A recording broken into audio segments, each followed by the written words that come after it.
We are Sow the Word. I'm Dr. Bill Harrison. My wife Patty's in the audience today.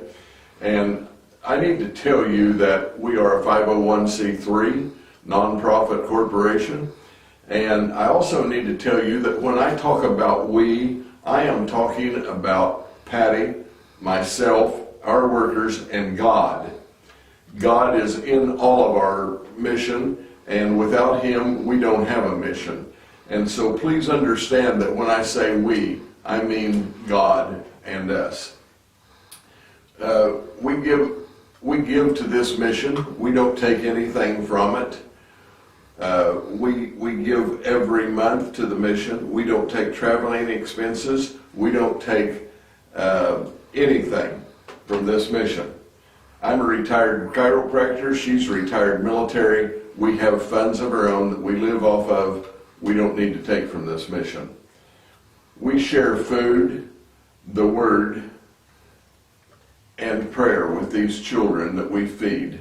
We feed right now we're feeding about 200 children per day, but we started out very small. The children are shy, and at times we have trouble getting good photographs of them, and understand that they're shy and proud people, and sometimes they don't like people to see them dressed the way they are. You'll see in some of the photos that they are in clothing that isn't real clean and real nice, and in some of the photos they're in school uniforms. They're required to have school uniforms. If they don't have them, they can't go to school. They have to pay for them. They have to pay for their schooling. They have to pay for everything that goes on. So we feed children from 1 to 13 years old. We also feed pregnant mothers, and we also feed mothers that are nursing. So we feel like we are feeding the children that way. We feed from 11 a.m. to 2:30 p.m. and we do that because of the school day. The school day is from 7:45 until 12:45 if you go to morning school, or if you go to afternoon school, it is from 1:15 to 6:15. So we feed the children that go to afternoon school in the morning, and we feed the children that go to morning school in the afternoon, and that's why we feed from 11 to 2:30. In the fall of 2014, we started feeding children in the taco stands, and we would feed anywhere from 5 to 8 or 10 that would come begging at our table, and we'd just set them at a table next to us, or at our table if we was at a big table, and we would feed those children. And it got to where we were getting 15 or 20, and it got fairly expensive. But when we would go to lunch, it would look like the Pied Piper. We'd start down the street, and here'd come all the children coming down the street to follow us. And so we decided that it was expensive, but as I prayed about it, and as Patty prayed about it, God said, "Feed my children." So we were feeding, by the time we left to go home in the spring of 2015, we were feeding 25 to 30 of these street children.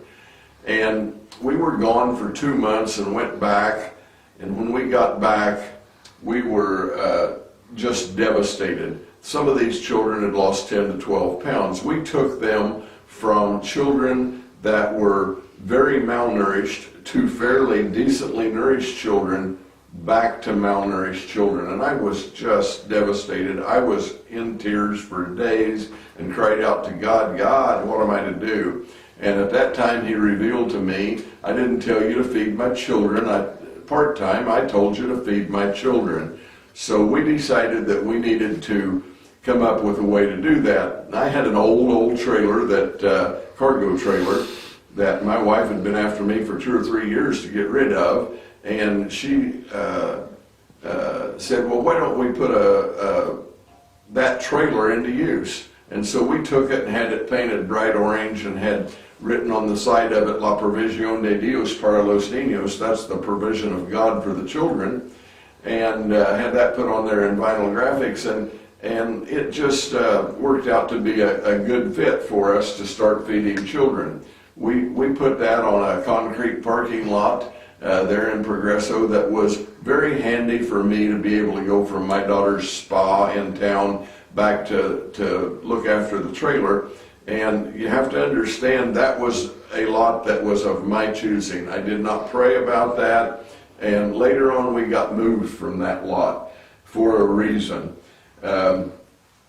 We started that food trailer in August of 2015, and by November we were feeding 30 to 60 kids a day. And we were doing this on a 2-burner gas grill, like a outdoor cooking burner, and it just was really working the women hard, but they were able to feed 60 children pretty easily. By December of 2015, we had started a storage building and built an 8x16 storage building there, and we got that finished about the 10th or 12th of January of 2016, and the 1st of February, the man that owned the lot came to me and said, you're going to have to move.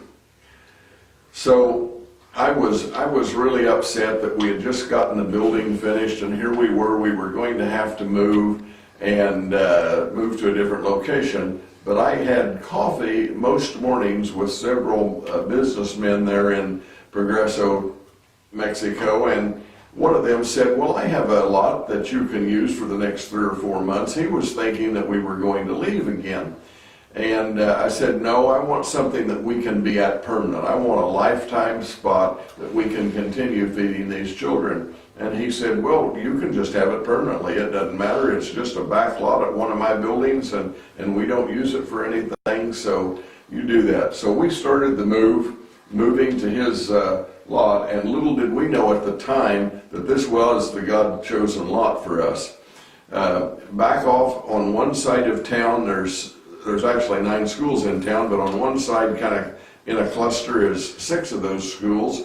And on the other side of town, past our lot, where the children had to walk past there every day, is the poorest colonias in town.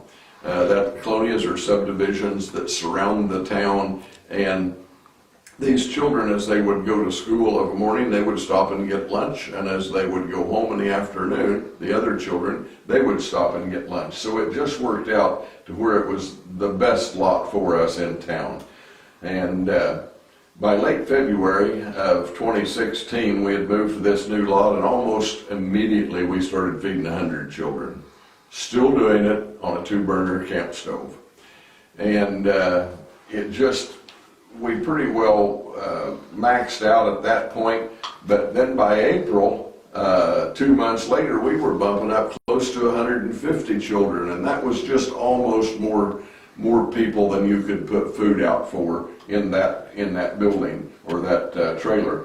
So we decided in August to start a new kitchen, and we built a kitchen that's 8 foot by 18 foot, and put some commercial equipment in it, put commercial stove, put commercial refrigerator and stuff in it, and we jumped up to 170 children and occasionally up around 200 children.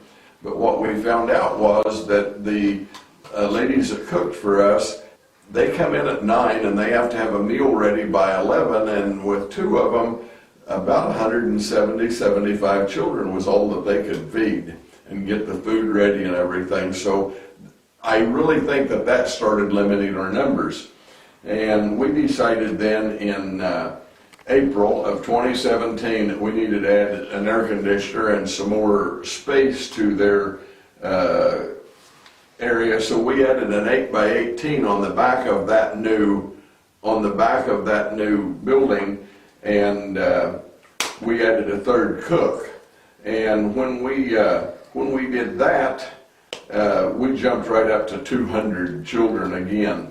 And that's where we are now. We have a building that's 8 by 18 with an 8 by 8 addition on the back side of it. We have 3 ton of air conditioning in that small building, which is enough to heat a pretty good, or cool a pretty good sized house. But when you're putting the amount of BTUs of heat in with the stoves that we are in a small space like that, it takes lots of air conditioning to overcome that. So that we've got it where the ladies are fairly comfortable and doing fairly well in that new kitchen. We came home in May 23rd of 2017, and a couple or 3 days later, one of the women that cooks for us, Alo, got a hold of us and said that they had served 190 children that day, but 20 of them were new faces that they had never served before. What happens is, the town that we're in is about 25,000 people, but at any one time it may be 40,000 people. There's a lot of refugees that come and go through this town, and so we have new children all of the time there.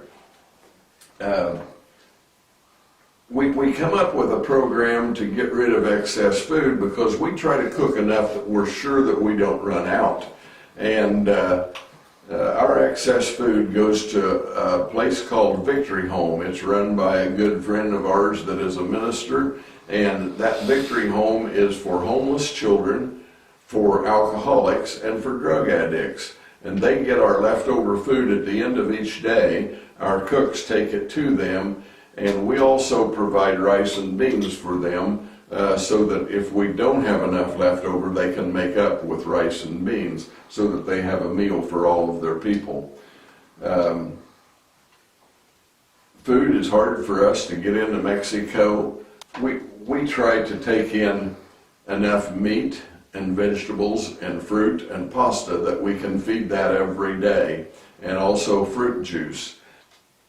The only way that we can do food in Mexico is we go 35 miles over to a large town of Reynosa, and it's fairly dangerous. There's lots of shootings, lots of drug activity, drug lords and stuff fighting back and forth, and it's just a dangerous situation, and we don't go there any more than we just have to.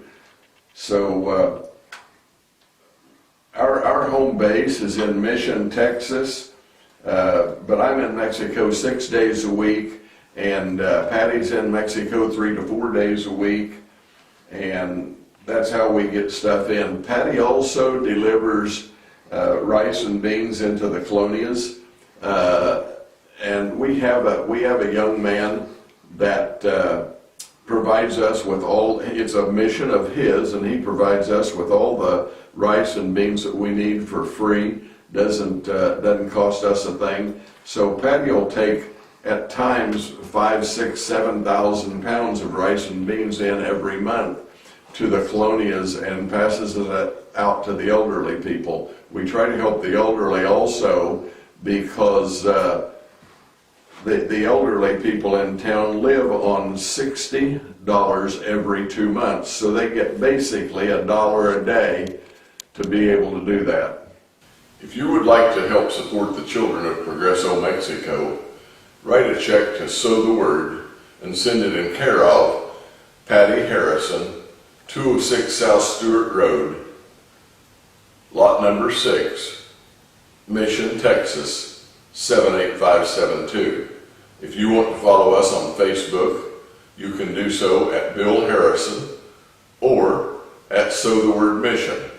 If you want to phone us, the number is 618-660-6266. If you would like to email us, the email is sowthewordmission@gmail.com.